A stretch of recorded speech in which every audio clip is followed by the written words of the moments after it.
ایک محنت کش کسان کی کہانی۔ ایک کسان تھا جو کہ اپنی زمینوں پر کھیتی باڑی کرتا تھا، بہت محنت کر کے سبزیاں اگایا کرتا تھا اور اس کی سبزیاں بہت زیادہ مشہور تھی۔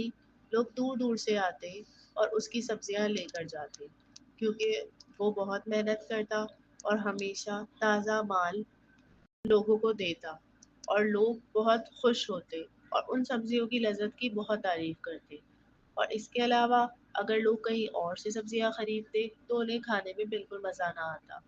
تو ہمیشہ اسی کسان کی سبزیوں کے تلاش میں رہتے کہ یہ بہت ہی خوش ذائقہ ہوتی ہے۔ وہ کسان بہت خوش ہوتا اور زیادہ محنت کرتا تاکہ لوگوں سے تعریفیں سن سکے اور اسے یہ سب سن کر بہت خوشی ہوتی۔ ایک دفعہ ایک بہت خطرناک طوفان آیا جو کہ اس کے سارے کھیت کو اڑا کر لے گیا۔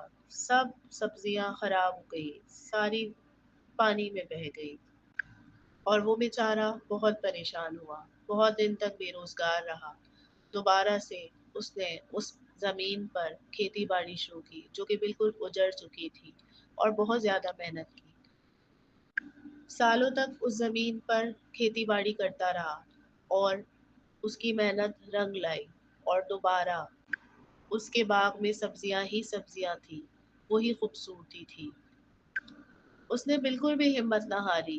کافی لوگوں نے اس سے کہا کہ اب تم ویسی سبزیاں نہیں اگا پاؤ گے، لیکن اس نے بہت محنت کی اور ویسا ہی اپنا باغ تیار کیا اور دوبارہ ویسے ہی سبزیاں بیچنی شروع کی۔ تو دوستو، ہمیں اس کہانی سے کیا سبق ملتا ہے؟ ہمیں اس کہانی سے سبق ملتا ہے کہ ہمیں کبھی ہمت نہیں ہارنی چاہیے، بہت زیادہ محنت کرنی چاہیے کیونکہ ہماری محنت رنگ لاتی ہے اور ہم بہت جلد کامیاب ہو جاتے ہیں۔